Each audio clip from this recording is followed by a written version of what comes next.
Shame is pain that needs to be acknowledged. All of your pain needs to be acknowledged. That's why it's there. It's showing you and telling you something's not right. Something's not right. Something's not safe. You need to acknowledge that. I've been thinking about vulnerability. I've been thinking about vulnerability for the past several months in my art practice, the way that I present my thoughts and my ideas, my words, just because I feel that moving with sincerity is the way to connect your thoughts, your words, your concepts to a real life lived experience. I've been thinking about vulnerability as power. Not as power through authority, not as power through control. Power in a way that inspires and creates impact through change. Let's read. Because I was writing in my journal, in my notebook this morning. I've been thinking about this idea like for a while. Vulnerability as power. I wrote, one person being vulnerable and sharing their story encourages not only acceptance in themselves, but it starts to exist as a new path for others to find a way to self-acceptance. Realizing we are not completely alone in our experiences, it diminishes the impact of the shame present. I don't know why my voice started wiggling a little bit, what? It reminds us that feelings of unworthiness doesn't mean that's what you are, and it isn't where you are meant to stay. Vulnerability helps to create room for change. Enough vulnerability inspires a culture of it. Blues music and R&B have been outlets for emotional pain, giving the common person a voice. Poems have existed as outlets for pain, and they sometimes turn into essays. Essays that help give handles to pain, providing a foundation for further critical thought. Vulnerability is power through its authenticity, and through its authenticity is truth, which inspires more truth. Through an influx of truth, we can see the lies, the illusion, and the falsehoods more clearly. Communicating as simply as possible is important because people can't or don't read. In turn, their media literacy is low. It's hard for them to comprehend. It's hard for them to comprehend less streamlined thoughts. Thoughts you have to interpret for yourself, or thoughts that take a little longer to digest. I was thinking about media literacy because if we get on mediums, social medias like TikTok, Instagram, Twitter, wherever someone can share some type of thoughts, if you look at the comments and share their opinions, sometimes it's not a fully rounded out thought. It's not something that was critically thought. It's something that's very reactive. As we think about, the average reading level that a lot of people may hold, it's not always very high, and that's concerning, not from the shameful part of not knowing how to read, because that's a place where a lot of people hold shame, right? So that's when you hold shame about something, you run from it, you hide from it, and you don't want to ever address it. You don't want help with it because I don't want you to know that I'm struggling in this realm. So if people don't have a high reading level, they can't necessarily comprehend what's being communicated to them, and they don't know how to critically think about it in a way where they can form their own opinion with evidence to back it up. Me, I like to analyze stuff. I like to think about things on a deeper level. I like to really get into the details of things. I used to love to read when I was younger, and I feel like that has helped me form opinions based on information that I can intake and then form my own thoughts about it. But that's because I think critically about what I'm consuming for the most part. I think that's something that's not something that's encouraged overall in the culture. So we have a lot of the repeating same topics, this whole 20 versus 1. Why are we still doing that? And it's not based in any substance. It's just something that is going to get a lot of clicks. It's going to get a lot of attention because it's people reacting to other people in a way that's, I guess, amusing to us. It's funny to us. What I think about being vulnerable is, if we think about what vulnerability means in the language, vulnerable is being open to attack, being sensitive to injury, something that's easily hurt, right? So if you're being vulnerable, telling a story about something that may have happened to you, may have happened to your family, something that's bothering you, something that hurts your feelings, you're being vulnerable in that case. You're open to being harmed. The strength in that is you relying on trust with either your audience or even the other person that you're talking to, or even yourself, because you could be vulnerable with yourself, just being honest about how something has affected you. That's kind of trusting that you won't get hurt, or if you do, you'll be able to manage that pain.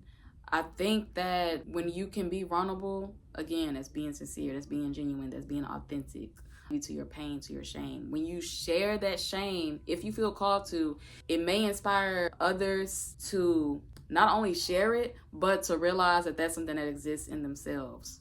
It was a trend on TikTok months ago where people were saying the things that he did and I still stayed. They were like sharing intimate relationships and the issues that came up in it. Like he might have cheated on her multiple times. He had a baby on her. He used her for her money, her car, whatever it was something that evoked shame, right?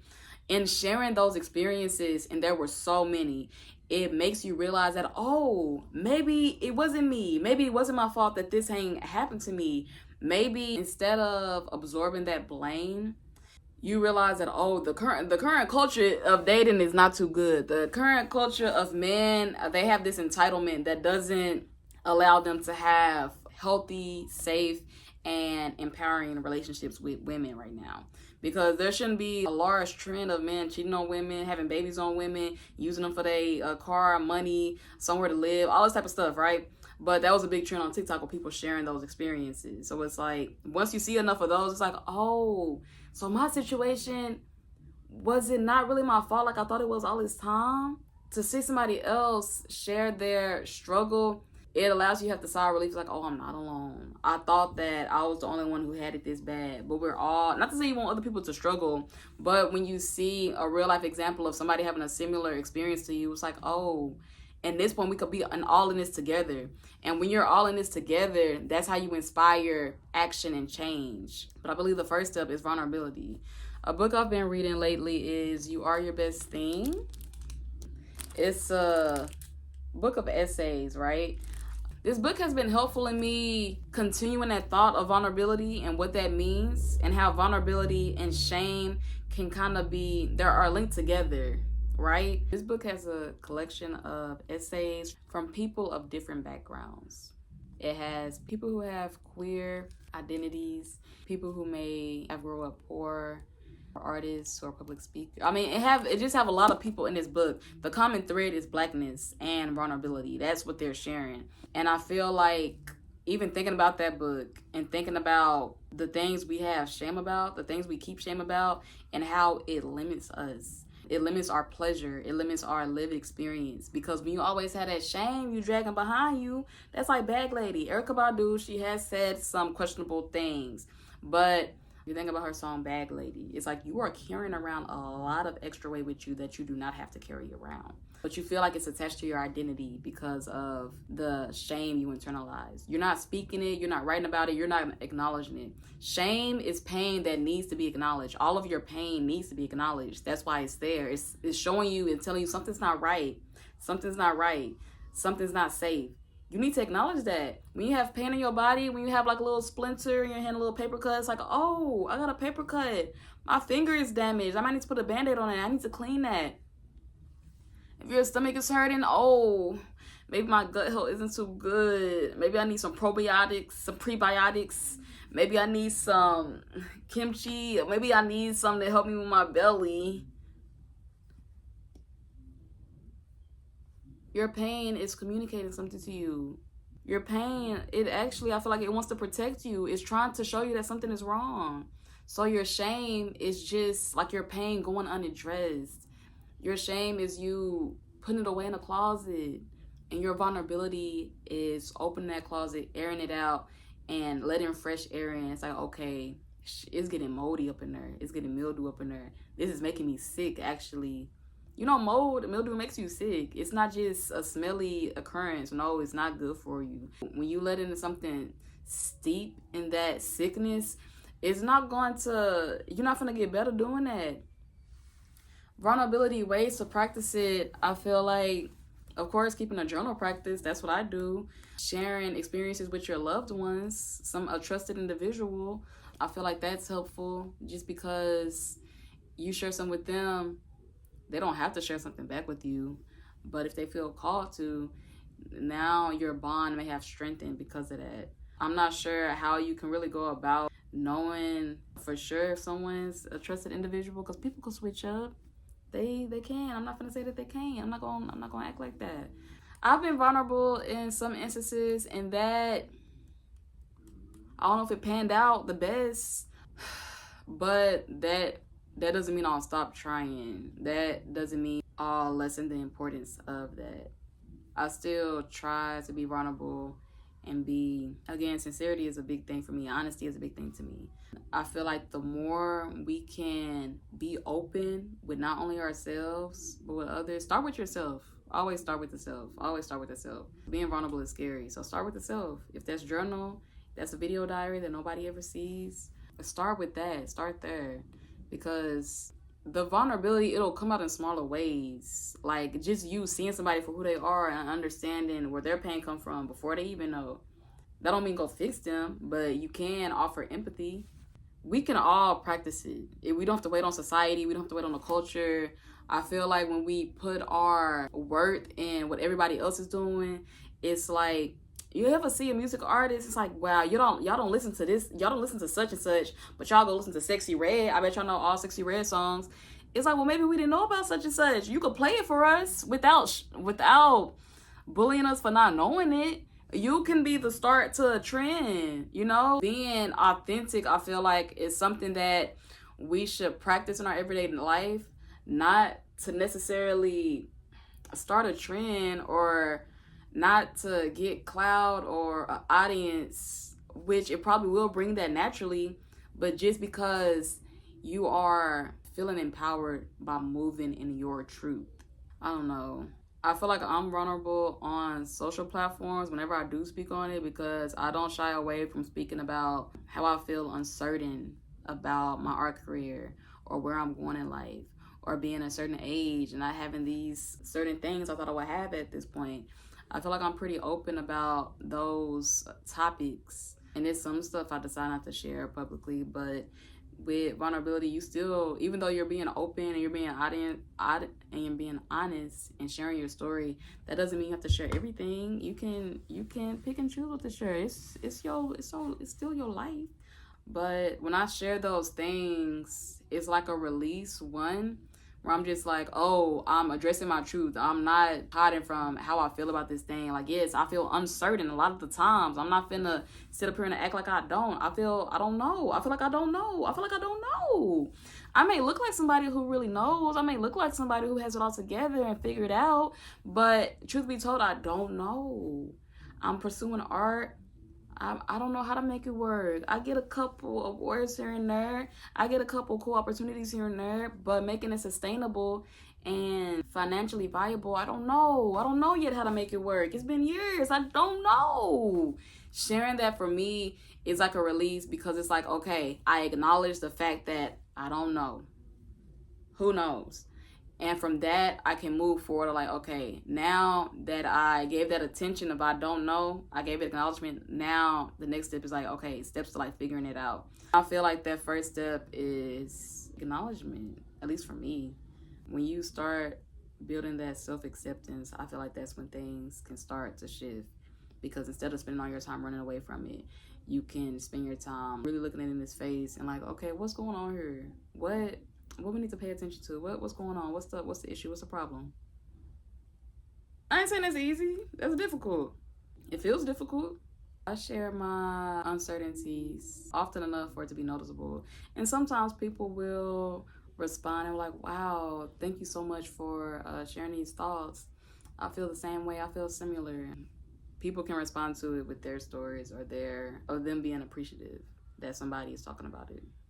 I think a lot of us are going through similar issues, but it's not pretty. How long you want to talk about having anxiety and being sad? That's not a story that somebody else necessarily wants to hear, because it's not glamorous, it's not pretty, it's not cool. It's not cool unless you do it in a way that is it palatable? I don't know. For me, I'm just so much like on figuring it out. And I guess you don't necessarily need to live your life as the idea of you're a project. You need to figure it out and you need to do X, Y, and Z, and then you could get the cookie at the end. That's not necessarily how life works. So I'm really trying to get my brain out of the mode of action reward, because it's just an ongoing rolling experience. So I'm trying to enjoy each part of the experience, but I get so frustrated when it's like I feel like I'm putting in the work and effort for something to pan out and I'm just not seeing it. It's not feeling clear.